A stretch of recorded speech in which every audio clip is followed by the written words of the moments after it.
A, B, C, D, E, F, G, and H study in different standards.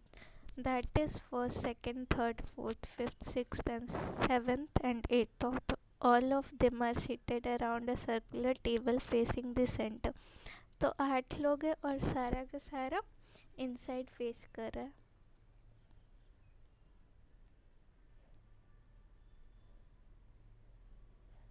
Inside face कर रहा है. एक और पॉसिबिलिटी बना लेंगे. 3, 4, 5, 6, 7, 8. पहला क्लू क्या कर रहा है? C sits third to the right of H और H studies in second standard.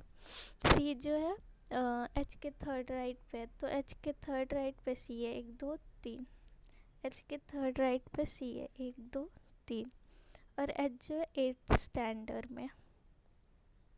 ठीक है. F sits second to the left of E. E is not an immediate neighbor of C and H. E जो है C और H का immediate neighbor नहीं है, तो E यहाँ नहीं होगा, E यहाँ नहीं होगा, E यहाँ नहीं होगा, E यहाँ नहीं होगा. E के लिए 2 places है, यहाँ या यहाँ.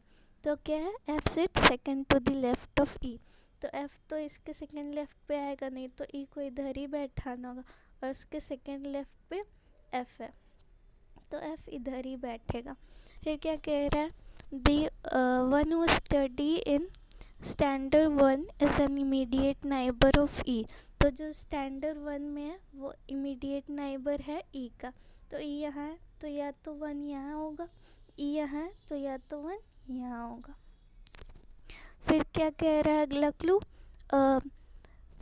3 persons sits between H and the student of standard 7. H और स्टैंडर्ड 7 के बीच में 3 लोग बैठा, यानी कि एच और 7 वाला सामने सामने होगा, तो एच यहाँ तो 7 यहाँ होगा. वैसे ही यहाँ पे भी एच यहाँ है तो स्टैंडर्ड 7 यहाँ हो जाएगा. फिर क्या? H C and also their immediate neighbour do not study in standard 2. H और सी जो है 2 में नहीं है और उसका नाइबर भी 2 में नहीं है, यानी कि यहाँ नहीं होगा 2, यहाँ नहीं होगा, यहाँ नहीं होगा, यहाँ नहीं होगा. तो 2 के लिए एक ही प्लेस बचा, यहाँ ई होगा 2. वैसे ही इसमें भी यहाँ 2 नहीं होगा, यहाँ 2 नहीं होगा, यहाँ नहीं होगा. 2 के लिए अभी 2 प्लेस है, या तो ई में हो सकता है या तो यहाँ पे हो सकता है स्टैंडर्ड 2. फिर नेक्स्ट क्लू क्या कह रहा है? Only 1 person sits between 2 and G. 2 और जी के बीच में एक ही इंसान बैठता, तो यहाँ पे तो जगह है नहीं 2 और जी के लिए. यहाँ पे एच बैठा और यहाँ पे एफ बैठा.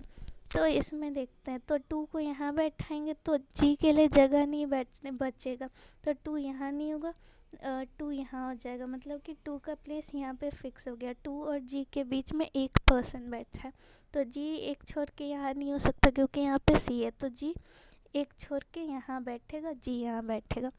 फिर क्या कह रहा है next clue? Students of standard 3 and 4 are immediate neighbours of each other. 3 और 4 जो immediate neighbour of each other है, तो 3 4 यहाँ हो सकता है, 3 4 यहाँ हो सकता है, 3 4 यहाँ हो सकता है. अभी कुछ कह नहीं सकते. फिर नेक्स्ट क्लू क्या कर रहा है? Only 1 person sits between A and the student of standard 5. ए और स्टूडेंट ऑफ स्टैंडर्ड 5 के बीच में एक ही पर्सन बैठ सकता है, तो उसके लिए भी अभी पता नहीं. ए यहाँ हो सकता है तो 5 यहाँ हो जाएगा, ए यहाँ होगा तो 5 यहाँ हो सकता है. तो अभी उसके लिए भी हम लोग को पता नहीं है, तो हम लोग यहाँ लिख लेते ए और स्टैंडर्ड 5 के बीच में एक पर्सन बचा हुआ है. A does not study in standard 2 और 3. ये जो है 2 में नहीं है, तो ए तो यहाँ होगा नहीं, तो यहाँ पे से ए गलत हो गया, हट गया. तो ए यहाँ ही हो सकता है क्योंकि ए यहाँ बैठा है, तो एक छोड़ के 5 कहीं भी नहीं होगा, तो ए यहाँ होगा और 5th यहाँ पे आ जाएगा. और फिर क्या बोल रहा है? A does not study in standard 3. तो 3 के लिए अभी हम लोग को 2 जगह, या तो यहाँ हो सकता है या तो यहाँ हो सकता है. B does not study in standard 2, तो बी यहाँ ही होगा क्योंकि बी स्टैंडर्ड 2 में नहीं है, तो बी यहाँ नहीं होगा. फिर क्या कह रहा है?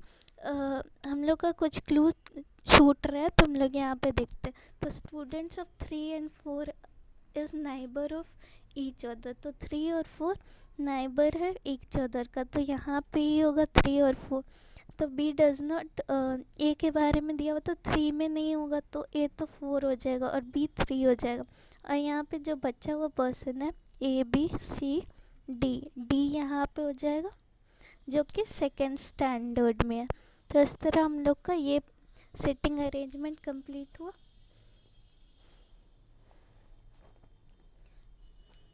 दूसरा क्वेश्चन क्या कह रहा है, 7 people A B C D E F and G are sitting in a circle. Five of them are facing the center while 2 of them are facing opposite to the center. तो 7 लोग बैठा हुआ है और उसका डायरेक्शन हम लोग को पता नहीं है। 6 हो गया और ये 7, 6 हो गया, ये 7 हो गया। फिर क्या बोल रहा है, 5 of them are facing the centre और 2 जो है आउटसाइड देख रहा है। तो C sits third to the left of D and both are facing the centre. C जो है डी के थर्ड लेफ्ट पे है और दोनों ही इनसाइड देख रहा है। तो इनसाइड देख रहा है तो 1 2 3, डी इनसाइड देख रहा है और 1 2 3, सी भी इनसाइड देख रहा है। फिर क्या है, C sits third to the left of हो गया। E is neither an immediate neighbour of D nor C, तो ई जो है ना ही डी का नाइबर ना ही सी का नाइबर, तो ई यहाँ नहीं होगा, यहाँ नहीं होगा, यहाँ नहीं होगा, यहाँ नहीं होगा। ई के लिए एक ही प्लेस बचा है, वैसे ही इसमें भी एक ही प्लेस बचा है। फिर क्या है, the one sitting exactly between D and E is facing opposite to the centre. D और ई के भी the one sitting exactly between D and F is facing opposite to the center. D और F के बीच में जो इंसान बैठा हुआ है वो opposite to the center बैठा है, opposite to the center देख रहा है। तो D और F के लिए एक ही जगह बचा है और ये जो बैठा हुआ है वो opposite to the center। वैसे इसमें भी D और F के लिए एक ही जगह और ये जो बैठा है वो opposite to the center देख रहा है। फिर क्या है, G sits third to the right of A and G is facing the center. तो G is third to the right of A, तो A के लिए यहाँ जगह हो सकता है, फिर A यहाँ भी हो सकता है, लेकिन G का क्या दिया हुआ है कि G जो है इनसाइड देख रहा है तो A को इधर ही रखना होगा। G sits third to the right of A है, तो 1 2 3, G यहाँ होगा, G इनसाइड देखेगा। वैसे ही उसमें इसमें भी ए यहाँ होगा और जी यहाँ हो जाएगा, जी इनसाइड देख रहा। और यहाँ भी क्यों नहीं हो सकता एक, क्योंकि यहाँ पे 3 छोड़ के किसी भी डायरेक्शन में हम लोग को जी नहीं बैठा पाएंगे, इसीलिए हम लोग का यहाँ पे नहीं हो सकता। ए के लिए सिर्फ एक ही प्लेस बचा है। अभी कौन सा पर्सन बाकी है, तो बी बाकी है। फिर क्या दे रहा है, one of B's neighbour is facing opposite to the centre. तो बी का एक neighbour opposite to the centre देख रहा है तो ई ही है। बी का एक नाइबर तो इनसाइड देख रहा है तो ई बचा, वो अपोजिट टू द सेंटर देख रहा है। तो 2 of them facing opposite to the centre हो गया। ए देख रहा है अपोजिट टू द सेंटर और ई देख रहा है अपोजिट टू द सेंटर, तो बाकी बच्चा इनसाइड देखेगा। तो इस तरह हम लोग का हमारा दूसरा पजल भी कंप्लीट हो गया। Thank you.